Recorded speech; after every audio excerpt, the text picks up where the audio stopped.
entire thesis that we are working towards is that how do we unlock the India talent pool combined with state-of-the-art technology, both in terms of operations and digital technology. So that's what we're trying to do, Craig. So let's talk about the India.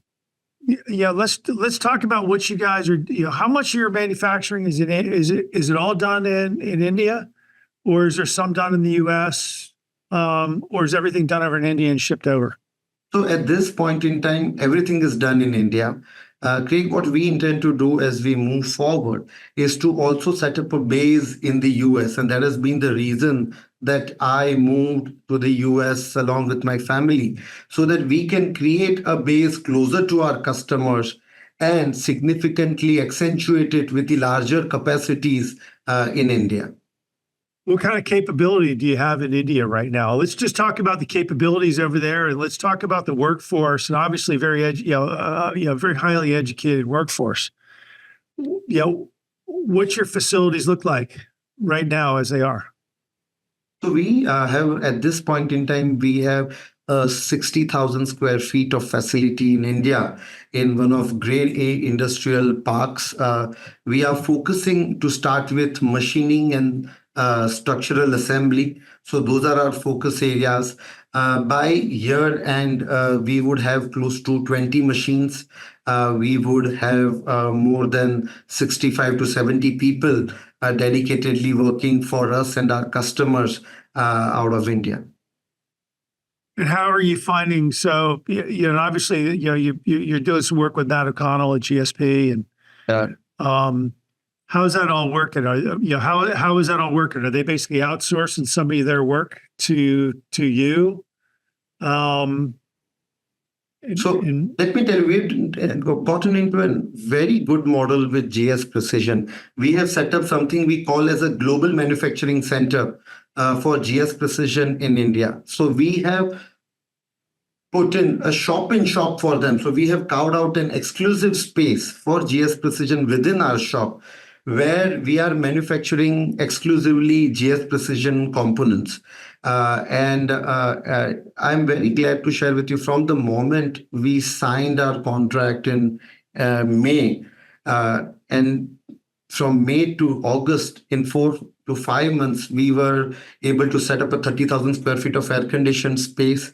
We imported all the machines, the raw materials, we recruited people, trained them, and delivered close to 400 components to GS Precision on August 28th. And very, very high quality components, and extremely, appreciated by our customer. So what we are also able to break, sometimes people has this perception that India would work too slow and it's too bureaucratic. But what we are able to do is to also go very fast along with the quality and delivery and cost competitiveness that we are able to bring. I love it. Well, I mean, look, India is obviously very much a growing market for Boeing and Airbus, both. And I know that, the government there is very interested in more work, being done inside the country. So I'm assuming that's a good component of your growth story. But let's talk about something different. Are U.S. suppliers, are they looking to India because labor shortages in the U.S. are becoming more pronounced? No, 100%. I think what has happened, Craig, that the OEMs have already started going to India. And effectively, they are moving work out of some of the companies over here to India. So now even the tier 1, tier 2 manufacturers have started thinking that they probably need to leverage India instead of they losing work, which eventually goes to India through the OEMs or through super tier 1s. So there is an understanding, and also it is there because it's a real problem. I think every aerospace manufacturer you go to and talk with, their top 1 or 2 problems has to do with either labor shortage or talent attrition. And it is difficult to find people. Sometimes there are machines that are laying idle just because they don't have people. Sometimes they have to recruit 200 interns to eventually only have 10 people stay back.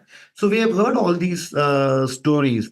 And that is where the demand is all-time high at this point in time. So that's healthy, but they are struggling with these constraints. And when we are able to show them, and when they initially have some reluctance that, hey, India is 18,000 miles away, they don't necessarily understand it. But that is where we come in. We have done this. We have been there, done that, delivered it to the largest OEMs, some of the largest, most complex components. So our credibility is helping us to win their confidence. And then, of course, follow it up with our delivery and quality that we are able to give them. I think that is creating some sense of ease to keep doing this. What's got you really excited about in the India aerospace?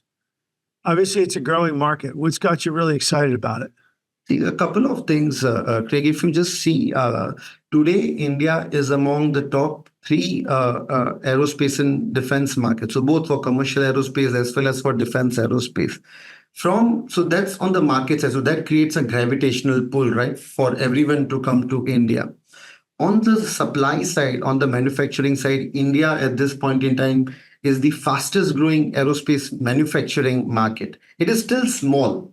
Right. It is growing very, very fast. The big guys from Boeing to Airbus to GE, everyone is coming into India and getting the benefit of the India talent. And I believe it will not stop there. The larger ecosystem will also need to harness India. And I think we can become a great conduit for people to do that. And just the way the overall industry is growing with how the tailwinds are for India and what is happening also at a global context with China, where people are now far more reluctant to go to China for obvious reasons, again, which further helps India. So in India, as we say, is that, the stars are aligned for us. We now need to hit the ball out of the park. What do you want people to know about the capabilities that can be found in India and what the benefits of manufacturing there and importing to the US and Europe are?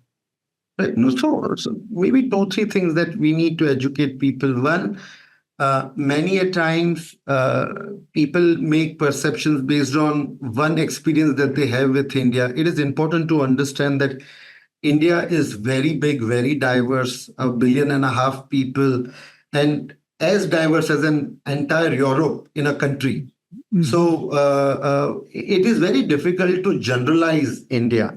And hence, it is important to partner with the right people in India if you really want the best of India. Yeah. The second thing from our standpoint, I think the way we look at ourselves while machining or assembly, they are capabilities that you build. But what we are trying to do is that we are solutions provider and we are helping the middle of the market US companies to enter into India in a way that they get the benefits of India and do not have to deal with the downsides, the bureaucracies and issues of India. And that's our real value. So there are people like us out there, who can really help them get best of both worlds.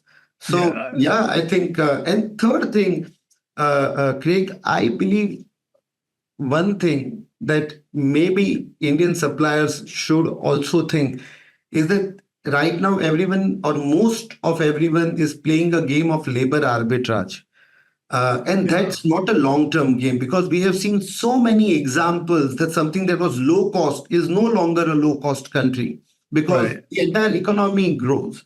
So from our standpoint, we are trying to bring in the best cohesion of great talent combined with very good technology.